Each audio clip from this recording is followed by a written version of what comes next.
Really happy to be having this follow-on session to the information session that we had last week about offshore wind in New Jersey. So just to recap a little bit of what we talked about, as many of you know, New Jersey is very committed to growing a diverse green economy. And really what we mean by that is we know that we are moving away from fossil fuels. We are transitioning into a green economy, and we want to be as intentional as possible to ensure that in this new economy, there are opportunities for people from all across New Jersey to participate in this new economy with the new job opportunities that we know will be coming. So we want to partner with communities and folks from kind of across all sectors on the work that we're doing, including on offshore wind. So one of the vehicles that we've been using to really be intentional about this work is the New Jersey Council on the Green Economy.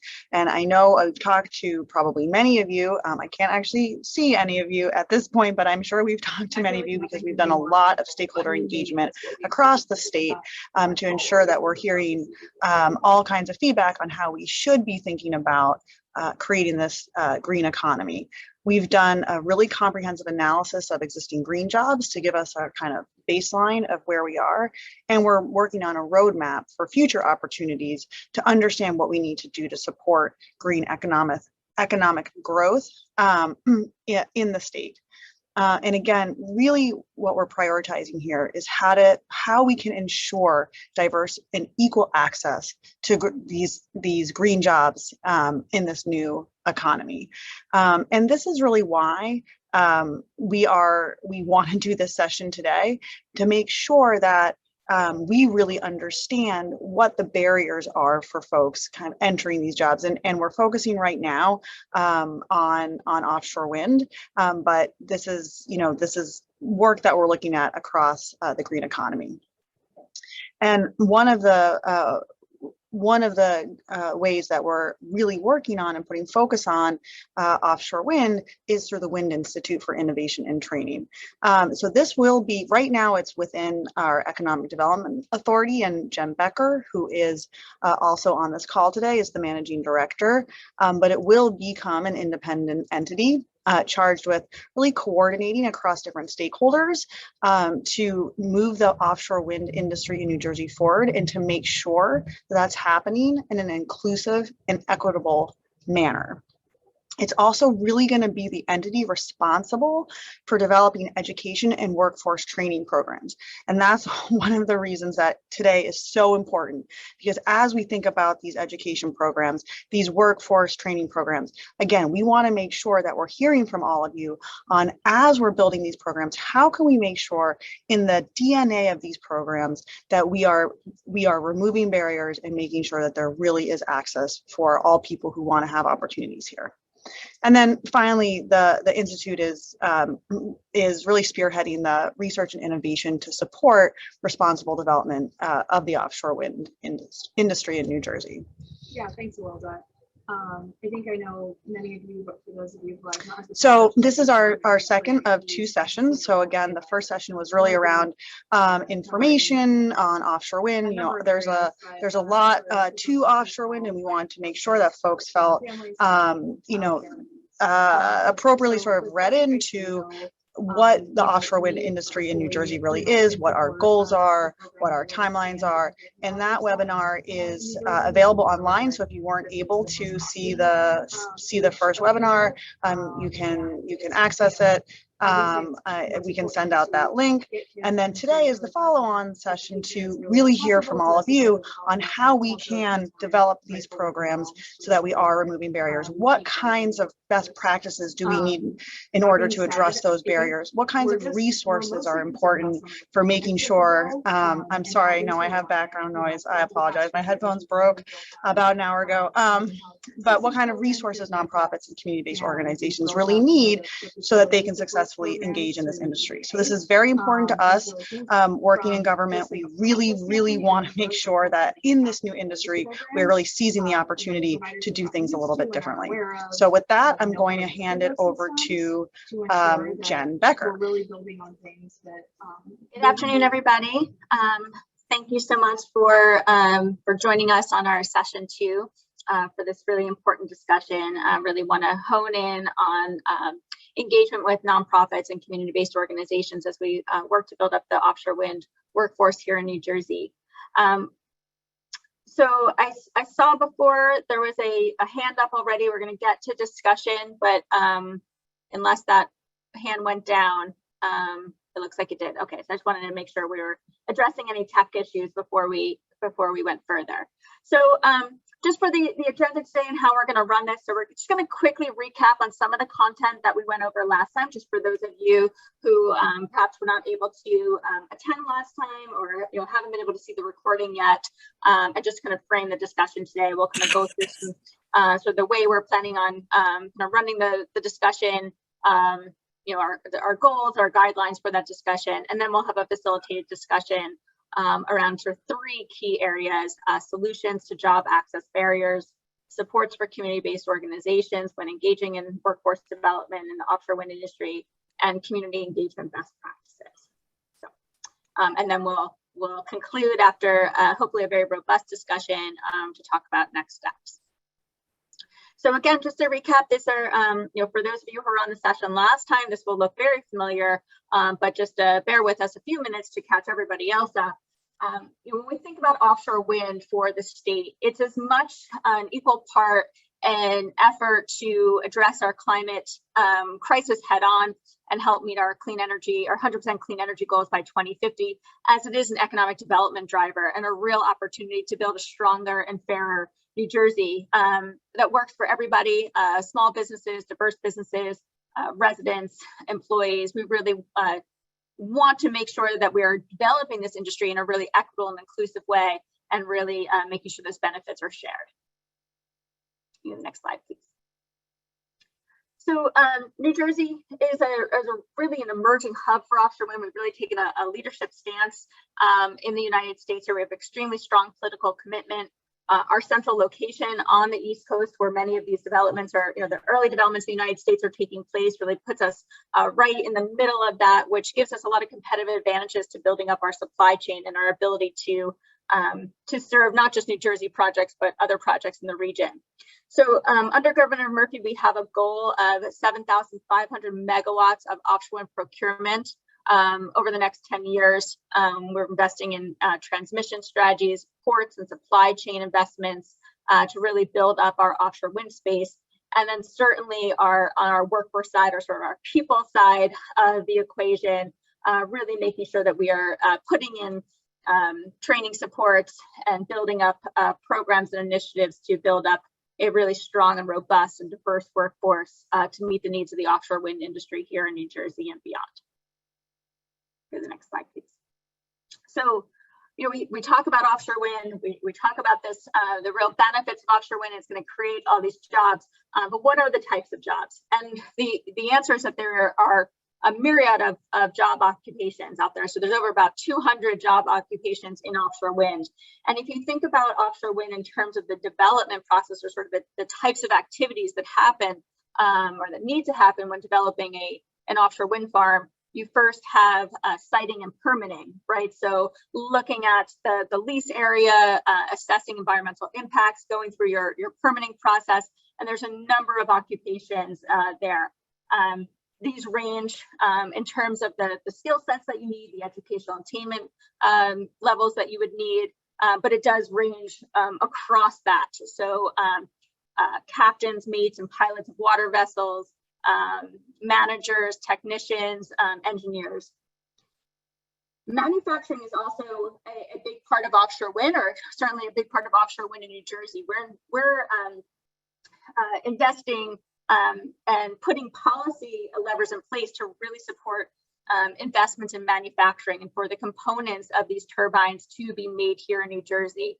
And so along with manufacturing comes, jobs in structural metal fabrication, electricians, there's maintenance and repair workers, machinery mechanics, welders, and these are just, obviously a sample. As I said, there's about 200 or so. In terms of construction installation, I just wanted to remind everybody that when we talk about construction installation, that's not just the construction installation of the turbines in the water, but that's the construction of the ports, the construction of buildings that are at the ports, that's construction of new manufacturing facilities, cable routes. There is a tremendous amount of construction activity in there, and with that runs the gamut of different types of construction occupations. So laborers, machine operators, operating engineers, just to name a few. And then once the wind farm is in operation, there's a number of occupations that come into play under the operations and maintenance phase of the project. So again, electricians, but also general and operations managers, construction laborers, other type of engineering managers, wind turbine technicians, other kind of logistics type of positions, transportation workers, et cetera. So, the ones here up on the slide are just a sample of the many occupations that will be generated as part of our offshore wind industry here. Go to the next slide, please. So when we look at the types of jobs that will be created by offshore wind, most of the job opportunities are in manufacturing, construction, and the installation phases. So, as I just mentioned, a number of occupations before, many of them sound familiar. They're not necessarily new types of jobs. Certainly, there are a few new types of jobs that will be coming as part of this industry, but most of the offshore, what's considered offshore wind jobs are similar to existing occupations like electricians, welders, and laborers, just to name a few. And with that, most jobs do not need a college degree. So there are jobs that will need a college degree or advanced degree, but for the vast majority of them do not require a college degree, but would require some type of training, certification, or associate's degree. And when we talk to industry, we've really heard time and time again that they really value communication, time management, problem-solving skills. There's a real recognition that there's going to be a considerable amount of on-the-job training that will be happening with these jobs. And so, we often get like, well, what are the jobs and when are they coming? And it is, that timing of we don't have all the answers yet, and we're trying to relay all the information as quickly as we have it. Sorry, I heard that my audio was leaning in and out. Sorry about that. So now is definitely the time for us to be thinking through the training programs and the supports that we need to put in place to prepare a pipeline of workers. These projects, we went over this in the last session, we didn't include it here, but these are, the projects are multi-year in development. So projects that, were awarded last year won't be in operation for, about 7 or so years from now. So there's a long lead time in terms of the turbines actually spinning in the water, but there's certainly occupations and job creation that comes at each of those phases. And just one quick thing, actually, if you just go back to the other slide for a second, sorry, Julia. One thing I just wanted to mention, because again, just thinking through some of the questions that we've had, I just wanted to give a few examples, just I think that might help set the stage a little bit. So when we think about some of the jobs that exist today, but where there might be need for a new type of training or new types of programs. So we might have some of the occupations in place today, but we just need to sort of scale up exposure to that job opportunity and sort of more general education, sort of job readiness opportunities. In other cases, there may be a new type of skill that we actually need to training for that we need to make available. And so one example on that is what we're doing right now with Gloucester Institute of Technology and Salem County Vocational Technical Schools, the two vocational schools in Gloucester County and Salem County.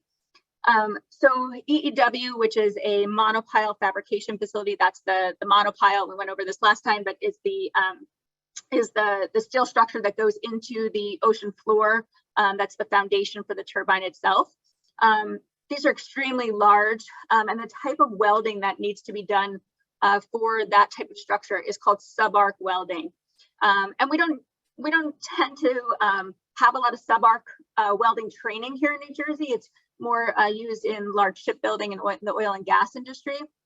So while we have a ton of welding programs, really great welding programs in our vocational schools, community colleges, and elsewhere, not many of them teach sub-arc welding. So we're working with those two vocational schools to introduce sub-arc welding, the specific equipment that's needed, training those instructors on that new type of welding, and preparing people who are interested in working in large-scale steel component manufacturing, like the monopile facility, for the specific welding skills that they will need.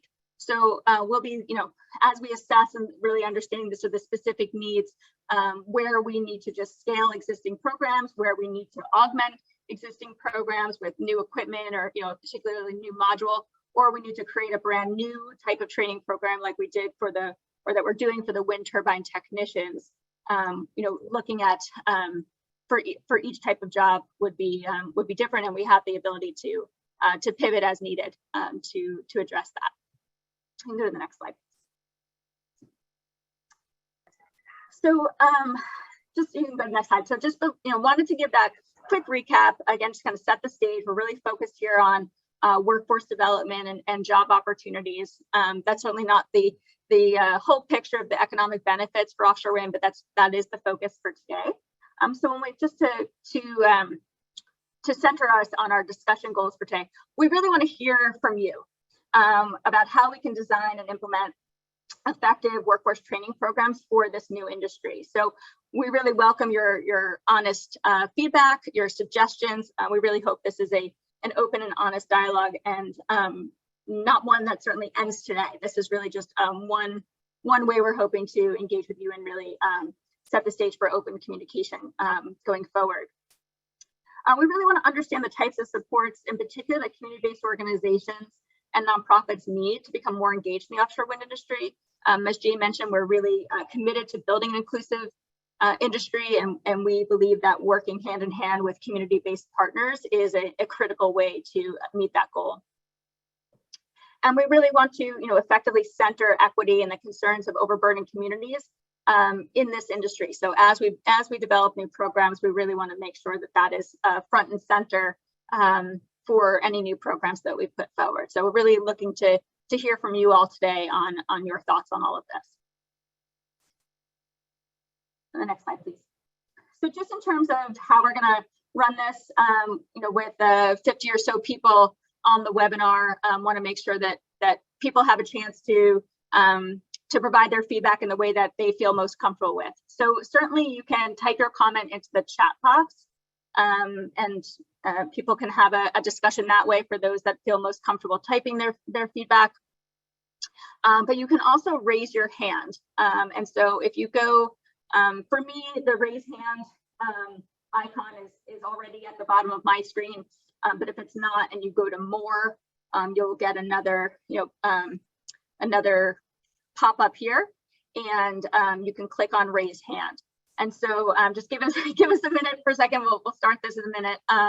But you can raise your hand, and then we'll be calling on you. So if you have the ability to unmute yourself, we just ask that you remain muted until we call your name, so that we're not talking over each other. Sorry, can you go back one? Yeah, thank you. So when your name is called to speak, you can unmute. If you share your name and your affiliated organization, we invite you to turn on your camera. We think it just helps with the dialogue, but you're certainly not required to do so. We really hope that you can focus your comments on the listed discussion questions, and we're going to have them up in a second. Certainly there's lots of things that we could talk about today, but we really are trying to focus the conversation on workforce development and engaging with nonprofits and CBOs. So we also ask that you limit your verbal comments to under 2 minutes. So as time allows, we'll have, hopefully have multiple times to unmute and share additional comments, but we're really seeking to have time for all participants to share feedback. So if you can just sort of keep your comments sort of in one interval to under 2 minutes, I think that will help us have an active engagement with multiple participants. So you can go to the next slide.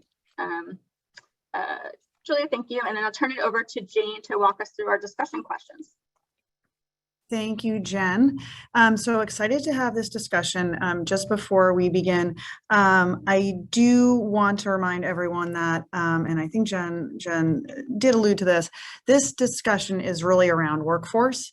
We really want to hear from community-based organizations and nonprofits about workforce. So if you do have questions about, permitting or status of projects, please reach out to me or whoever is the sort of the appropriate person separately.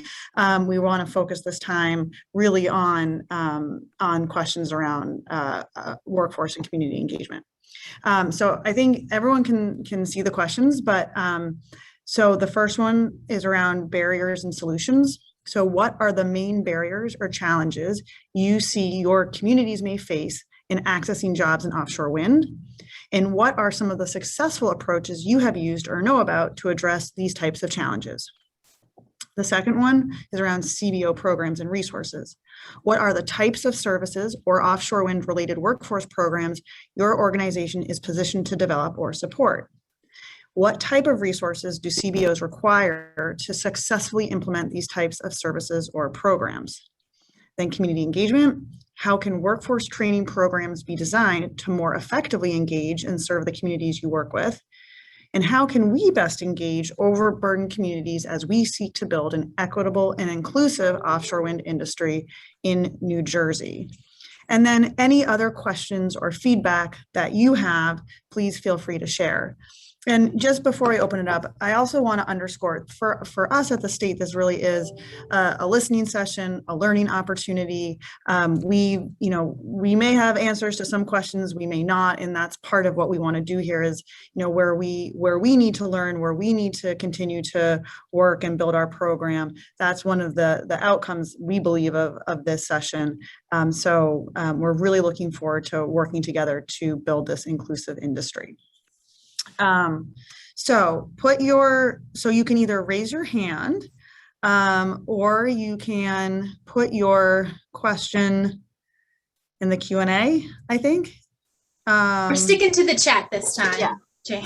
We're sticking to the chat. Okay. Okay. We're sticking to the chat. Okay. And that's a good feel free to add comments or thoughts to any of the questions that are listed here. Okay. So I'm going to start with people who have their hands raised, if I can figure out how to do that. So if you go to participants, Jean, it should click everyone, and then Okay, you I can see see the 4. people who have their hand raised. And Yes. just also one other techie issue I should have mentioned before. After you have finished speaking, if you can lower your hand, so that way we know who you already got to. Okay, great. So I see Elena Weissman. Hi, can you hear me? Yes. I can take off my camera too. Hello. I didn't expect to be called on first. Thank you. So, sorry, I don't really understand. I'm not good at the tech on this, so I just no, it's okay. There were I think other people had their hands up before, but I can go if it's the easiest. So I'm from Vote Solar, for those of you who I haven't met. So I'm not the most familiar person in the room with the offshore wind industry. So these comments are based on sort of what I've learned with regard to hiring and training in the solar industry. I think there's probably a lot of parallels. So one thing that's coming to mind for me is just the sort of general best practices that we think of at Vote Solar and that we encourage all of our partners to maintain. And so that is having training opportunities be paid for them to be meeting the needs of participants, whether that is equipping them with access to transportation to get to training, access to childcare, things like that. And that might look different for anyone who's participating. So I think it requires a lot of really sort of robust Q&A and partnerships with organizations that do already serve people from targeted communities, so overburdened communities, I guess in this case.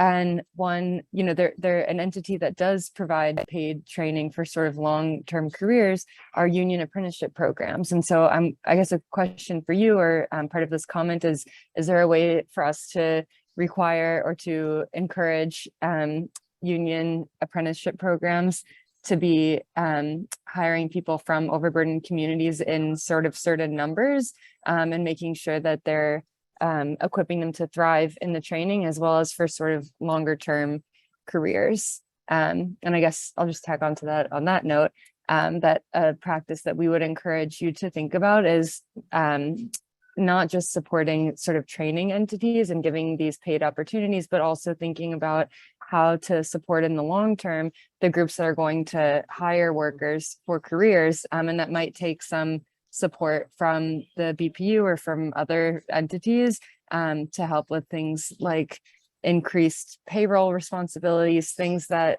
to just make it smoother to transition people into longer term careers at these companies. Thank you so much. So next, Helena.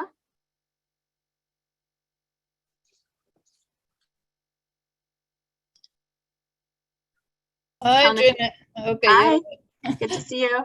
Good to see you too. Thank you so much. This is a great conversation, and would love to add to the previous speaker with my name as well. I think she raised very important questions, and some of those questions can be addressed with the A+ Apprentice program, which is a new program in the state.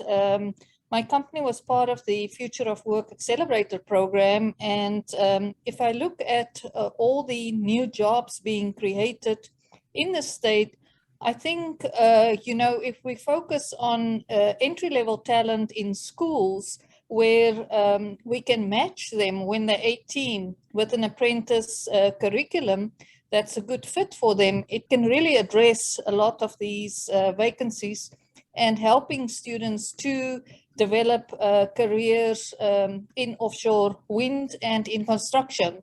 I've been involved in the construction industry for many years now, and really understand the union side of the business.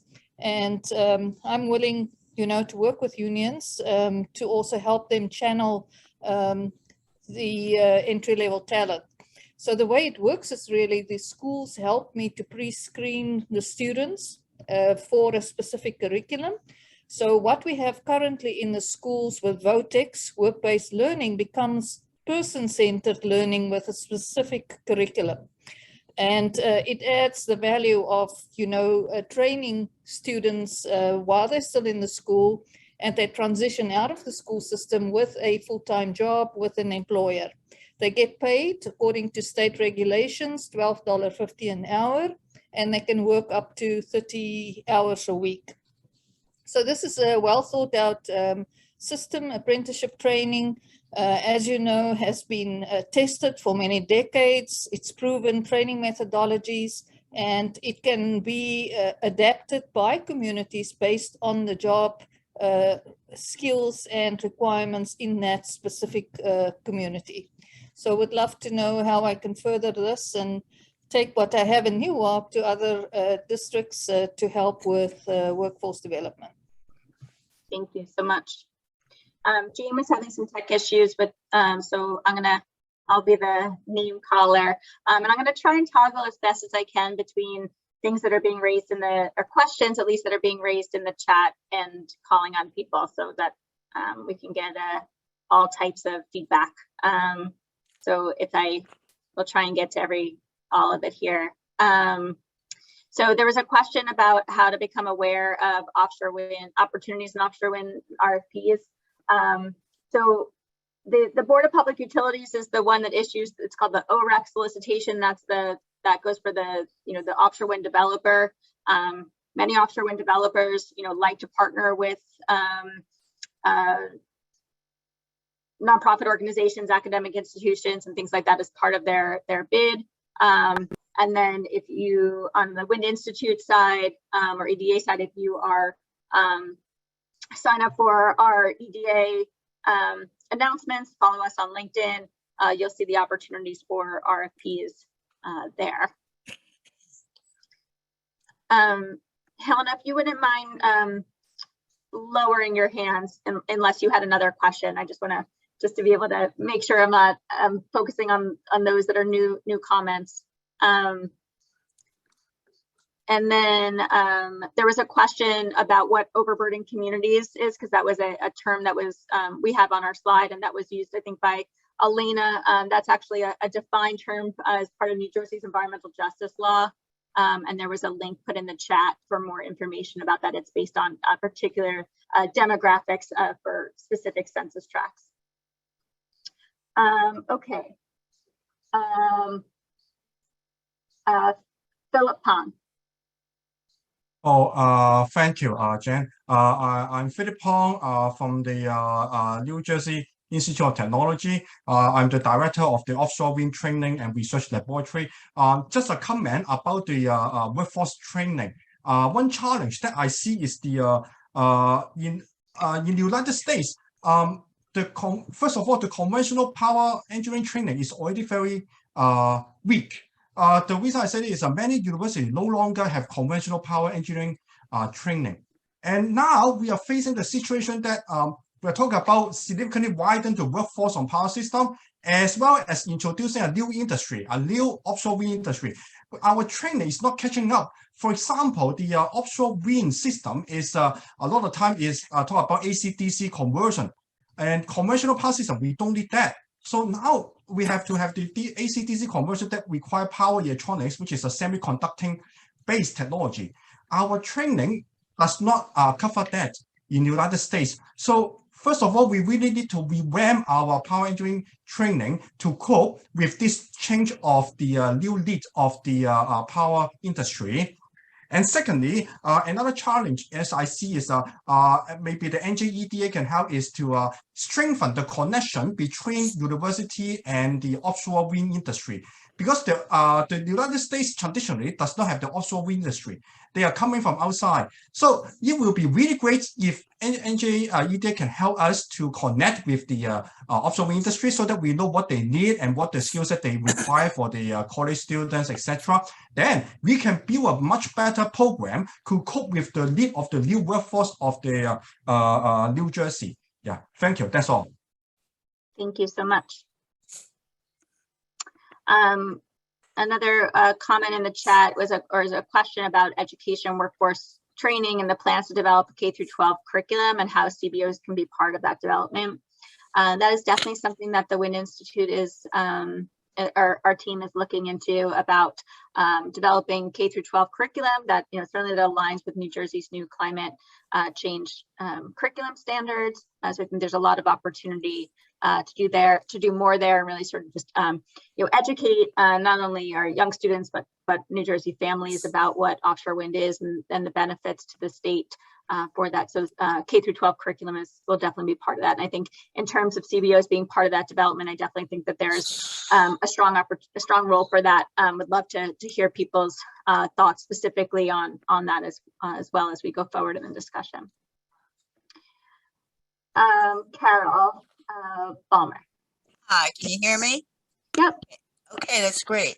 Okay, I put my questions in the chat in case I overrun my time. Didn't get down there yet, sorry.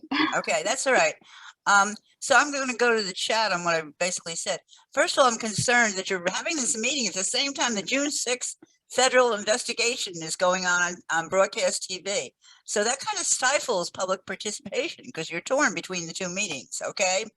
The second thing is I'm concerned as well that the anticipated employment and worker opportunities are not being equally applied to solar, all right? And I'm concerned as well that the solar is being kind of pushed aside here in favor of wind, which is a totally new entity, a totally new quote unquote public service utility again, all right? And it's not even homegrown. Solar at least is homegrown in the state. I'm paraphrasing my questions, okay, my concerns.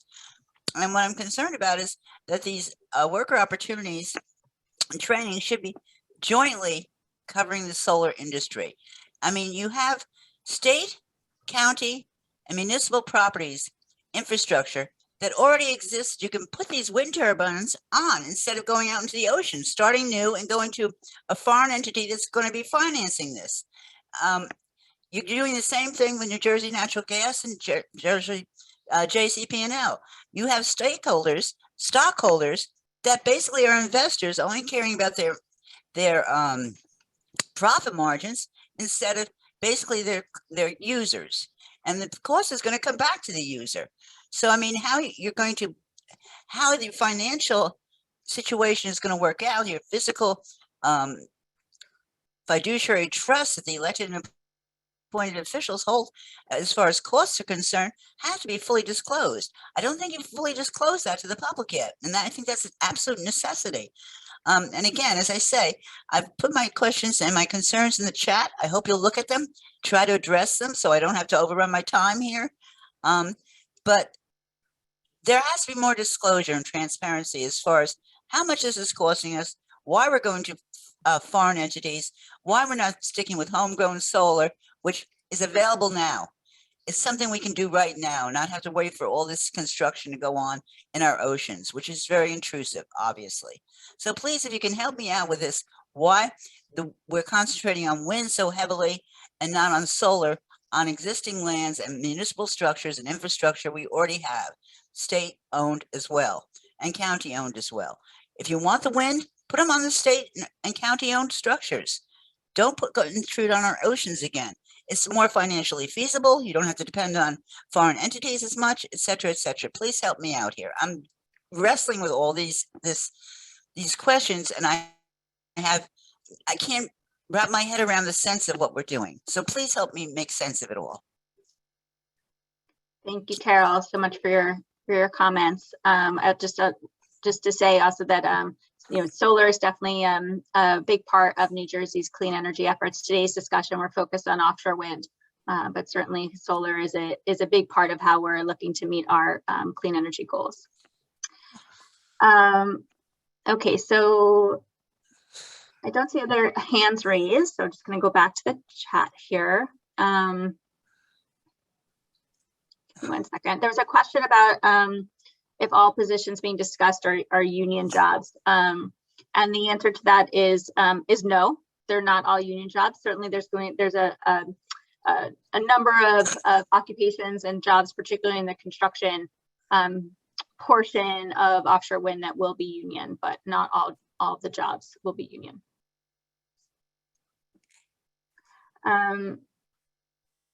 Just toggling to make sure I'm not missing hands.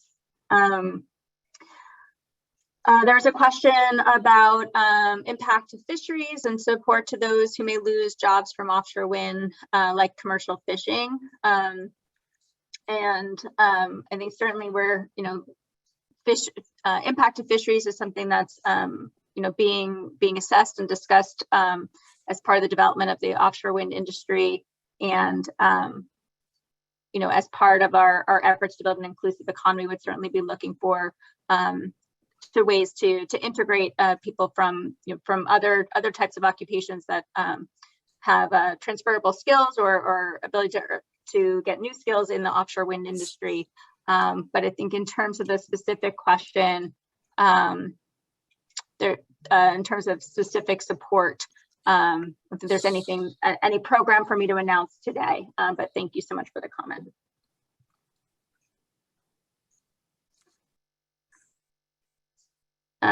Sorry, I'm reading to go in here, but looks like Sean, while I'm reading, you can go next. Thanks.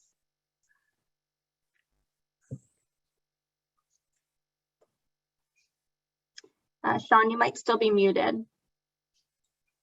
Sorry about that. Thank you. Sean Mullen from Tri-County Sustainability. Real quick, thanks to Jen and Jane for coming down to Camden this spring to start the conversation with us about what jobs are going to be available for the folks in this community when we talk about the clean energy economy. One question, I know you guys don't have a crystal ball, but the state must do some kind of, as part of the return on investment forecasting.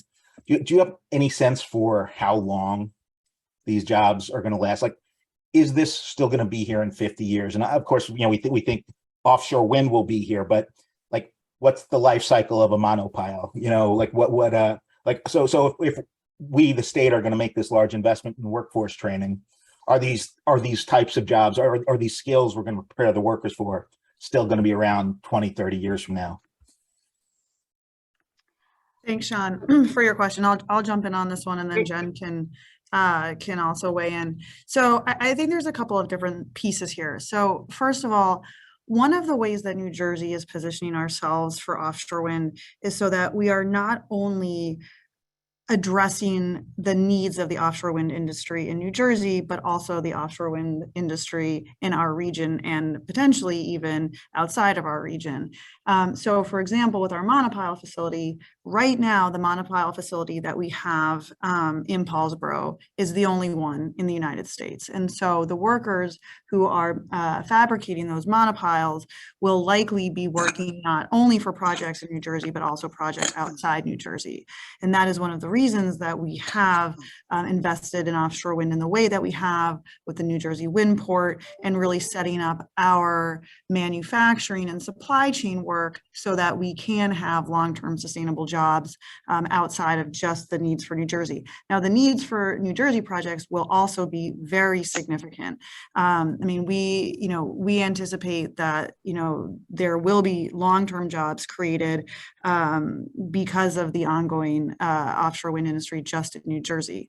But I think to a point that some people have touched on kind of earlier in other conversations we've had outside of this one, we hope that a lot of the training for these jobs will be transferable to other, kind of other work in the clean energy sector. And so that's something that we're really thinking about, is how to make sure that, there's sort of a base set of skills that can then be, targeted into other parts of kind of the clean energy sector to make sure that there is, optionality around these jobs. But to be clear, we are really thinking about the long-term impact of offshore wind and how we can make sure and really leverage the workforce opportunities and career opportunities here. Awesome, thank you. Another question in the chat, and I'll just start while I'm going through these questions, and I haven't scrolled all the way down yet, but please, we have the questions up there. We really want to hear from you and sort of your thoughts on what we're happy to answer any questions that we can, but also just want to encourage everybody to chime in on sort of their thoughts on sort of best practices or what we could be doing, or and solutions to some challenges that you foresee or already are seeing. So yeah, and in fact, Jen, let me add one thing there. Yeah. We've done we've done a lot of work on this through the Green Jobs Council, and we're coming out with our report shortly. So, but I think around kind of barriers like transportation and wraparound services, those are all barriers that we've identified. I think what would be very helpful for us in this discussion is, are there sort of specific examples of programs or kind of policies that you've seen that have been very effective in removing those barriers? I think, specifics are very helpful for us in terms of creating programs, and specifics in terms of barriers, is kind of more narrow than transportation, in that I think we recognize transportation, we recognize childcare. These are all issues that I think we are already thinking about. So thinking about, I think, more sort of targeted issues and targeted responses is very helpful for us. So I would sort of encourage you to think about things that are working or things that have been tried and haven't worked. That's also very useful for us. Hopefully some more hands go up in response to those questions. But in the meantime, there's a question about having a succinct document that explains the various programs that have already been funded in this space. So that you've seen sort of bits and pieces. If you go to the EDA website and the Wind Institute page, we actually do have links to all the programs that we have funded.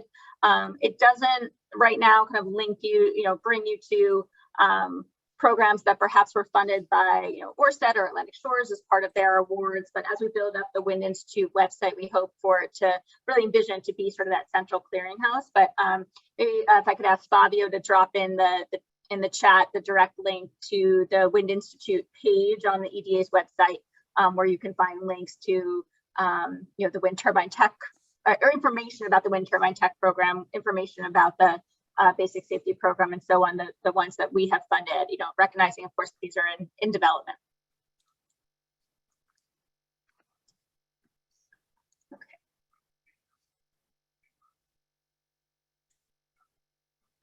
A question here about if we're benchmarking other communities, programs, nations on their curriculum's impacts, and how can nonprofits help with vetting the above process? It's a great question. I think there's, we have been, I don't know, I would say benchmarking, but certainly doing a lot of knowledge sharing with our counterparts in other states, with those in federal government, NREL, BOEM, other entities. We often do learning exchanges with other countries as well. So there's a lot of knowledge sharing about what's happening in other places, but I wouldn't say that's a benchmarking exercise. But I think, you know, as we would, you know, as we would potentially need to do that, certainly, you know, I think nonprofits could be a great partner in providing that type of service and assessment. But there's certainly, you know, working in particular with our counterparts in other states, and thinking through what are the, you know, what's working well for you, what should we be thinking about, and where are there areas for us to collaborate? Those are definitely big topics of discussion.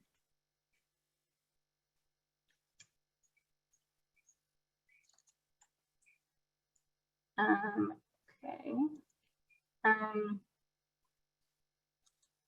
Focusing on the workforce questions. There's a question here about if the same amount of effort will be applied in hiring to the professional sales marketing roles. Overburdened communities also host a significant number of educated, talented folks. And what investments being put into higher level, higher educated folks. Thank you so much for that. Rosemary, I think that's, you know, absolutely important. That's definitely a big part of the work that we are doing and are looking to do further. One example, and this is just, you know, this is the start. There's definitely more that needs to be done. But one thing that we have done of late is we are developing a Wind Institute fellowship program, and we're working with, for our first cohort, working with Rutgers, New Jersey Institute of Technology, Montclair State University, and Rowan University. So those are our public, what's called R1 and R2, so our larger research institutions, to develop a Wind Institute fellowship program. So this is a program that's geared for juniors and senior undergrads and then graduate students to help support them in offshore wind related research coming from multiple disciplines. So you know, it's pretty open to students that are participating, you know, or studying multiple disciplines. So that is just one way we're looking at building up the offshore wind workforce for positions that will require a college degree or higher.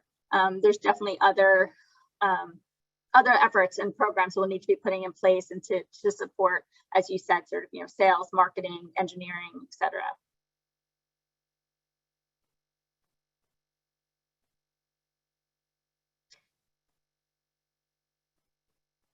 Just gonna reading Philip's suggestions on barriers and solutions, engaging with universities to revamp and update the power engineering curriculum, connect universities with the offshore wind industry so that academia can discuss the specific needs of the industry and develop curriculum. And that is definitely what we're looking to do as part of that fellowship program. And then I was remiss in answering, but to note that we're also working with those 4 schools on ways to sort of further that engagement with industry and developing new types of curriculum at the university level.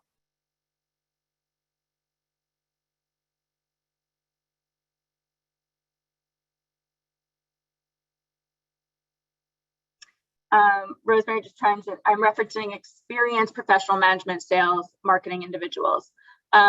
So we would love to sort of hear actually from you, Rosemary, or from others about if there's particular ways that we should be linking those types of individuals or helping to link those types of individuals to new job opportunities.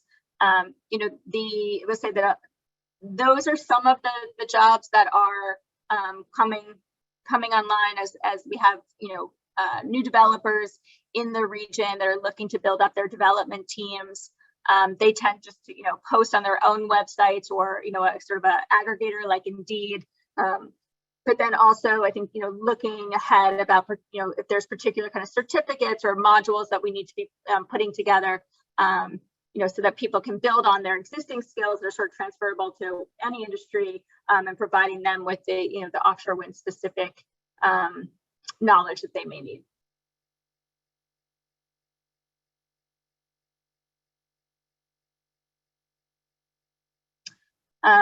There's another question about, is the level of investment in job training and development in vocational technical schools equal to the investment in higher education? So in terms of I think the answer to that is that we need to be investing in all levels of the education spectrum and sort of the training spectrum. The job opportunities are very varied, and as I mentioned before, not all of them will need a college degree. We have a number of programs early on that we're just starting to get going now, that I mentioned last time, some of which I've just mentioned a minute ago. The wind turbine technician training program, the basic safety training program, the welding programs I mentioned before. We also have we're trying to get a similar program up for specialized painting for the monopiles with vocational technical schools, and then also working with our community college and higher ed or four-year universities. So I don't have an answer about the level of investment, but again, we're also just getting started here in terms of rolling out new programs. And really the purpose of this session is to hear from you all on your thoughts, like as we're thinking about new types of programs to meet the needs of this industry, what are the things that we need to be thinking of? What are the components or characteristics of those programs that we really need to be mindful of?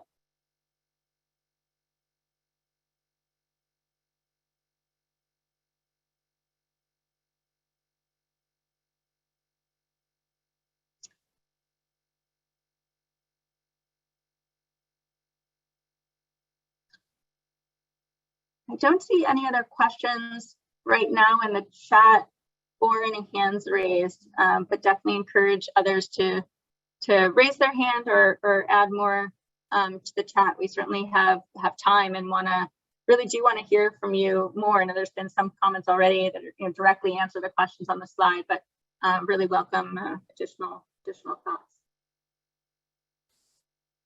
Philip. Thank you, Jen. So just a quick comment. So I think, as mentioned in the PowerPoint slides, New Jersey can really have the potential to be the potential hub and the leader of the offshore wind industry, because New Jersey is one of the very first states that is developing the offshore wind, and we are like 5-10 years ahead of the other states. So just want to say that it is really promising, and I really look forward to this exciting opportunity here. That's it. Thank you. Ed Ramsey. Just a quick question. I came in here very late trying to find the instructions. Is this recorded and can it be sent to me? I don't believe this one is being recorded, but the 101 session we had last Tuesday, yes, we could certainly send that to you, Ed. I had attended the 101, but I got here late. I was just hoping this one would be recorded too. Okay. I can recap with you offline. Okay, thank you. Feel free to reach out to me. So another question, that sort of just maybe another way kind of to frame some of the discussion today. How do, particularly for those of you who are online that are representatives of community-based organizations, and what do you feel like that information that you need or resources that you need to make offshore wind more accessible to you as sort of like staff members and leadership at community-based organizations, but then also sort of the communities that you work with, sort of either or both of those, but would really love to hear about your thoughts on that.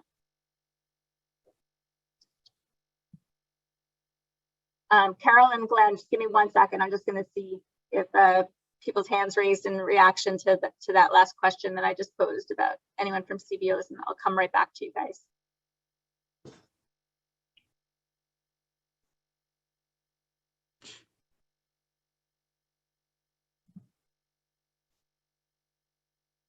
So in the chat, we got more sessions like this, but later in the day. Thank you for that. I think finding the right time of day for things is challenging, but later in the day, noted. All right, Glenn. Good afternoon. My name is Glenn Vickers. I'm with MRV Group. We're a supply diversity development firm, and we work with an assortment of nonprofit, community-based, and corporate partners. My question would be, as New Jersey has pushed forward with the disparity study, what are you seeing just in terms of workforce development and just ensuring that the outcomes of that are being redirected to MWBE, DBE firms based in New Jersey to support nonprofits for workforce development?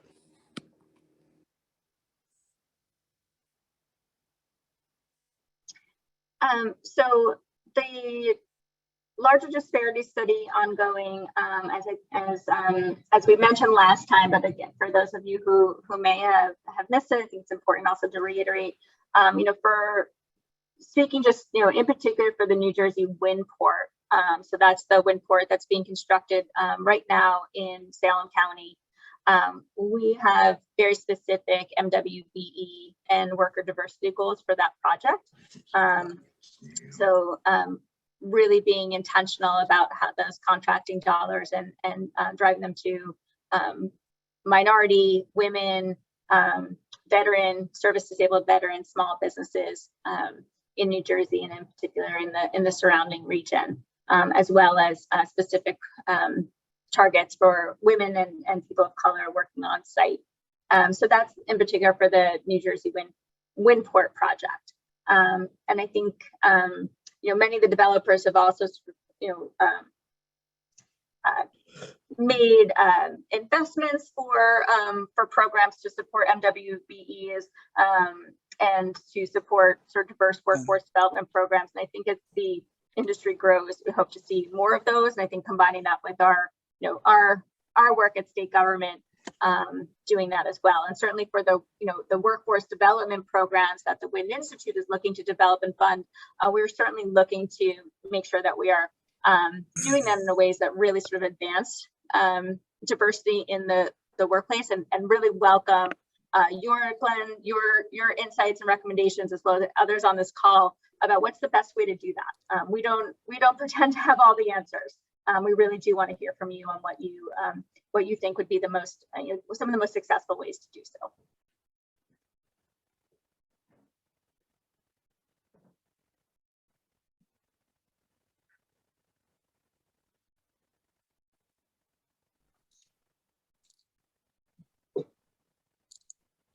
Carol, sorry. Hi, Jen. Okay, listen, again, thank you very much for the meeting. I really appreciate this opportunity to communicate with you people. Regarding the best way to get through to community-based organizations and nonprofits and all that, I think it'd be most helpful if there was full disclosure on the financial costs to the taxpayers in New Jersey, the energy users, and if you could provide an analysis of how much this is going to cost them, what eventually their fees are going to be, where is this going to end up, like in 2025, and how it's going forward. I think the public has to understand the cost to themselves, especially during these economic hard times. Basically, the cost and expense to the individual user. So I think the more disclosure and transparency you can offer as far as the cost to the user and the consumer on exactly how much this is going to cost, and basically give us a cost benefit analysis. And also, I'm having trouble noticing if my chat that I submitted very early in the meeting is appearing on your chat base. It doesn't seem to be. So if you could help me out with that on how I can make sure my 4 questions and my comments on the chat are included in this chat, I really would appreciate it, because it doesn't seem to appear on the chat. Yeah, I don't see it either, Carolyn. Actually, when you were referencing it before, I was looking for it and don't see it. So it says to everyone, and I've got it in there, but I mean, and I can see it on the screen, but it doesn't appear in the chat itself. So how do I get it in there? Did you just press enter? Press enter? Boom. Okay. We see it. Yes. Okay, great. Thank you so much. I appreciate it. All right, Okay. thank you. Okay. Bye-bye. Bye, thank you. Carrie.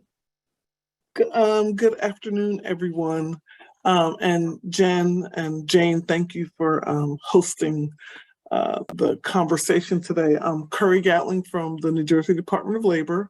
I had really hoped to hear from those FBOs, CBOs, and nonprofits today to really gauge and see what they are facing as far as the questions that you have answered, because I think those types of organizations provide real avenues to folks that we want to touch, right? So that said, I think that it may be helpful, and again, I'm government, so I was trying to be quiet and and really listen, but I think it would be helpful to have some type of roundtable discussions in different regions of the state, and I know you guys have done that previously, but as COVID is, hopefully COVID is behind us, but just having more regional discussions, but not just EDA. I would suggest a panel perhaps of your compadres from each of the departments that touched us. So labor obviously touches workforce development. And if we could, I don't know if that's something that would be amenable to, FBOs, CBOs, and nonprofits, but just having a series of roundtable discussions so that folks have access, because I don't know how this information was shared, but I know that, the Department of Labor has access to, many nonprofit FBO, CBO organizations that I don't see that are on the call today. So that's just a suggestion. And again, I think it's great to hear from our folks in higher ed and DOE and other organizations, but I'm really interested, and I don't know who's on from those, FBOs, CBOs, and nonprofits. So I just wanted to share that. But thank you, Jen and Jane and all for sharing this information today. Thanks, Carrie. And, I think, we're definitely open to having, more roundtables. We've done a number of roundtables. We did one in Newark, we did one in Camden. But I think, to your point, we really do want to have more engagement from CBOs. And so that's something that we can consider. Taking a step back, offshore wind is really a full government endeavor. And what I mean by that is, we have our DEP involved, our BPU, our Department of Labor, EDA, obviously. And, we think of it that way, we work that way. And so, we've had many engagements with, Department of Labor on kind of workforce training around offshore wind. And I think to the extent that any of you who are on this call, have other CBOs that you think would be interest in this discussion, let's make sure to kind of pass information around so that when we do have another one of these sessions, we can really get the, kind of a full slate of folks who want this kind of information.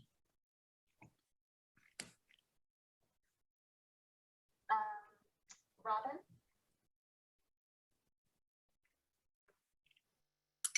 Hi, good afternoon. I don't think I'm showing, but I just want to follow up on Curry's comment. So the workforce development boards, at least some of them, have a list of partner organizations, and they meet with them on a regular basis. Probably at least Salem. I mean, I've been attending their meetings monthly, pretty much monthly. They're all there. This could be brought up at these meetings, and the question, the questions, question could happen there, and then, route all those, and then we could do roundtables based on the kinds of comments coming back from the specific organizations that might need, that might have some input. Thank you. Sean? Thank you. A couple of things. These are not questions. These are just maybe things we could consider as we continue the conversation in the months going forward. One of them, it was so great to hear Jane use the term full government endeavor. And one of the groups that we'd love to maybe see participate in this going forward is like New Jersey Transit, or maybe the Delaware River Port Authority, because they run the trains down here. And a big part of that is, when we think about Salem County and Gloucester County, they're not famous for their public transportation. So maybe if we could bring the folks that could speak to that into the conversation, that would be really helpful going forward. Also, you've already hit on this, and thank you. You've been very thoughtful in it, but it's one of those that I think as we continue this conversation and we look to engage the community at large, that building trades / union jobs thing is always going to be like the lead for a lot of folks, especially in our frontline communities. I think burn might be too strong of a word, but they've been scared off in the past by some opportunities of the building trade. So whatever we can do to underscore that, these aren't necessarily union jobs, or there's a path to union membership here. Just let's lead with that, like big bold letters. I think that will be really helpful in terms of our community outreach on behalf of this program. Thank you. I'm sorry if that was long-winded. No, thank you. Thanks, Sean. Yeah. And, I said this on our last call as well. I think this is an issue that was brought up that, we're thinking about, to the extent that some of these jobs are union jobs, what are pathways to expand union access and how we can work together, to work through some of those questions. And, as Jen said, we're looking at targets around the wind port to kind of help us sort of think about, ways to, within the union context, ensure that there's, opportunities for more people in offshore wind in particular, and in the green economy more generally.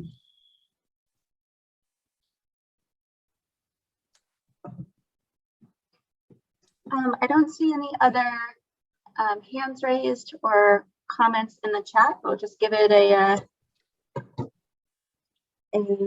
few minutes, see if others have anything else they want to add.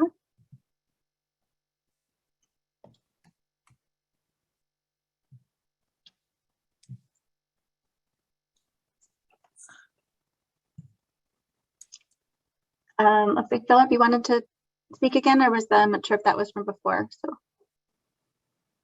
Yeah, just a final quick comment about the workforce training. So in the PPT, you mentioned the occupations, for example, electricians.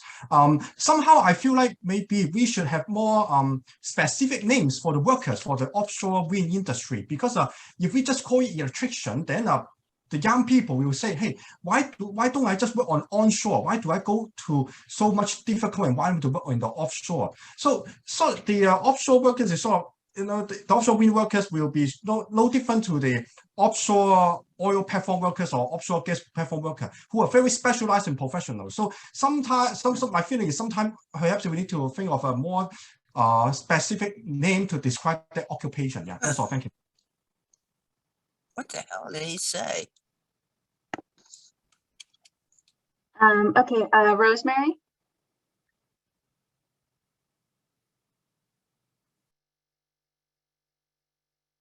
Rosemary, if you might still be muted. There you go. Okay. Hold on. I'm working off of 2 phones. Okay. Is that better? We can hear you. Yep. Go ahead. Okay, great. I have 3 questions. One is it's a little hard to hear you. You were better a minute ago. Okay, give me a second.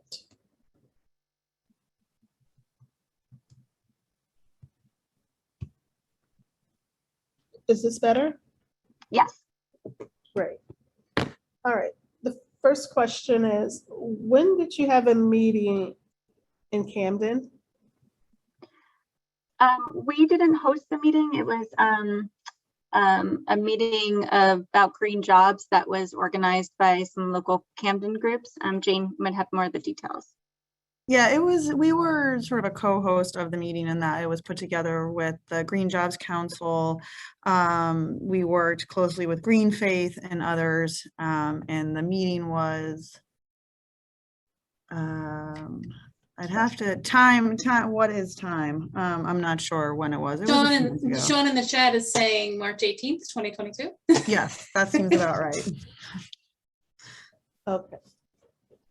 The other question is, you ask about barriers and solutions. I think it may be helpful in order for folks to provide you with some information or better responses to your questions, if they had a better understanding of what the jobs are, so they can speak to what barriers and challenges they're facing. I think with the program that you're working with the colleges, it's a more structured, traditional training, opposed to working with some of the CBOs to work more directly with their constituents to identify what the needs are, what the barriers are, and what's the best approach for solution. And I'm speaking slow because I feel like I have, it's reverberating. So we don't hear the echo, but I know how disorienting that can be. But you sound okay on our end. And I guess the last question is, how have these meetings been communicated? Because I just looked at the list and it looks like approximately half of the folks are NJEDA or NJEDA related positions. So I think from the standpoint, if you want CBO's participation, it may be helpful if you touch the actual community and find out how to notify the other CBOs in those communities or municipalities about a listening session. But first and foremost, I think folks need to understand what the jobs are so that they can speak to what the needs are and how they can help close the gaps. Thank you, Rosemary. And you're welcome. Thank you. And just to you, Rosemary, to anybody else on here, I think we're definitely looking to increase our engagement with community-based organizations. I think we had said at the beginning of this meeting, and certainly at last time, that this is, we hope to do, more and varying types of engagement with CBOs, and really see this as a beginning stage, not the end. So welcome your input on, particular groups, emails for particular individuals that we should be, sending information about events to. We really want to make sure that we are, engaging widely and broadly.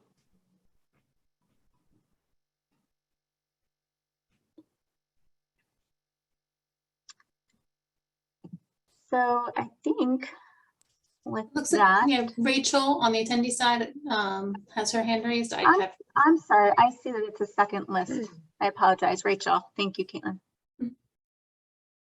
Can you hear me? Yes. Okay. Yeah, I just wanted to, as we're closing out, I don't want to belabor the point, but I also feel very strongly that I have no idea what these jobs are. And also, somebody mentioned that the timing of these meetings could also be changed or varied. And I know you've done outreach before, but I think someone mentioned doing it, regionally throughout the state. I think that's also a great idea. Asking us for the contact information of the CBOs, that's also fine. But yeah, I just think it's really important to understand what the actual jobs are. And then, and only then kind of can we really think of who to communicate this to as well. So I think it really has to be much more clear.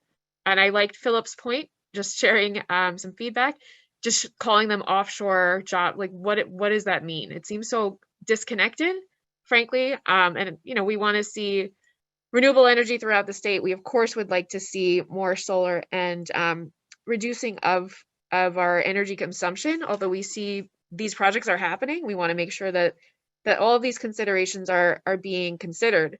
But I think that there can be a much better concerted effort to communicate who is in these meetings. Like I can't even see who's here right now. So that's another thing where I think just being more open would be a really great, it would just be a better method from my perspective of, I don't know what that. Yep, thank you, Rachel, so much. Just one thing, just so that before we close out, that you can see other people, you should see a prompt that invited you to be a panelist, and perhaps I'm not sure when you joined it, and apologies if you missed it, but if you accept the panelist invite, then you'll be able to see everybody. And that was our way so everybody can unmute and mute themselves and to share their video. Just one of the particulars of Zoom, of what Zoom enables you to do, but and so that wasn't in the last meeting. I'm not sure. Yeah, the last meeting we didn't do that, and that was part of the feedback also. So we wanted to make sure that we were addressing that, because we really do wanted to be more a more dialogue this time around. I also just wanted to go back to one of your earlier points about and Rosemary had mentioned this too, about the particular jobs.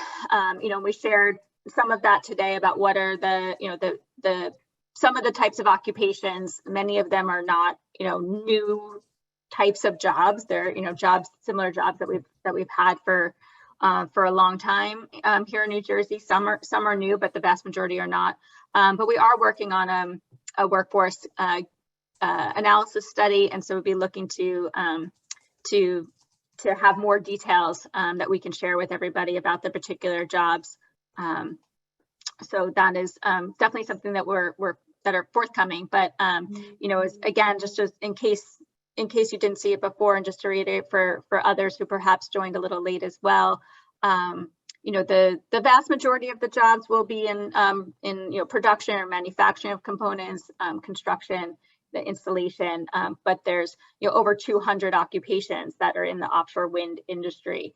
And it's I think the comment before about an offshore wind job, right? Most of these jobs are onshore, they're not offshore, right? And so that in itself is sort of signaling to someone, maybe someone has no interest in ever being in the water, and so would never think that this industry has a home for them, when that's not the case at all. So I think that's an excellent point that was made.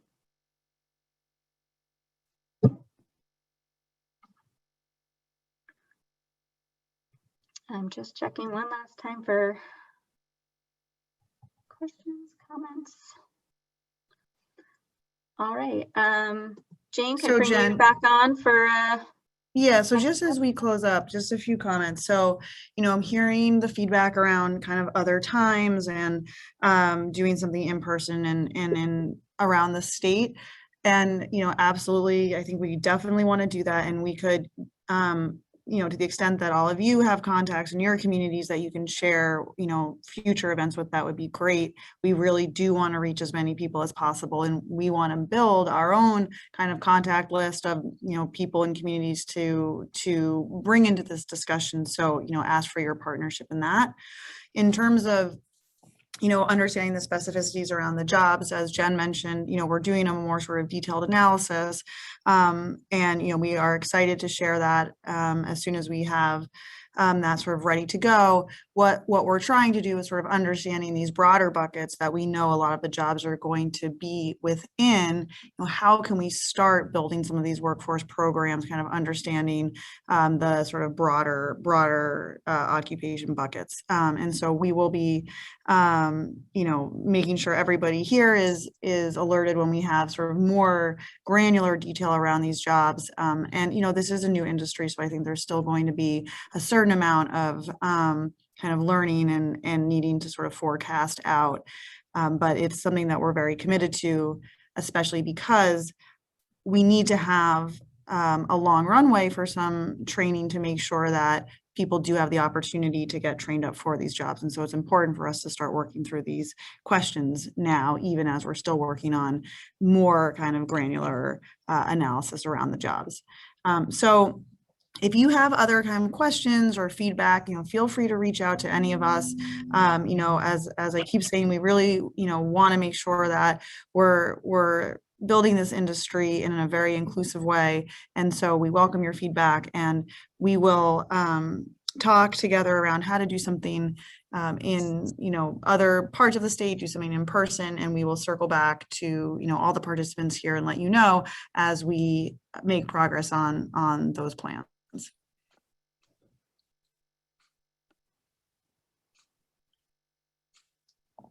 So, Jen, go ahead. Yeah, no, I was just going to reiterate, thank you so much to everybody for participating.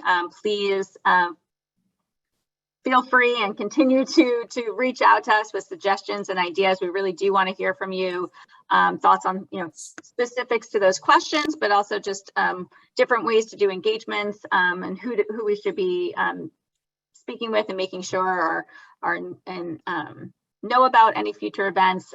Please, if you haven't already done so, subscribe to EDA's newsletter to stay up to date on offshore wind efforts, and, you know, any RFPs or procurements that we have. And we do hope to do more different types of engagements, and as Jane said, in person, virtually, regionally. So really look forward to continuing the conversation, and thank you so much for joining today.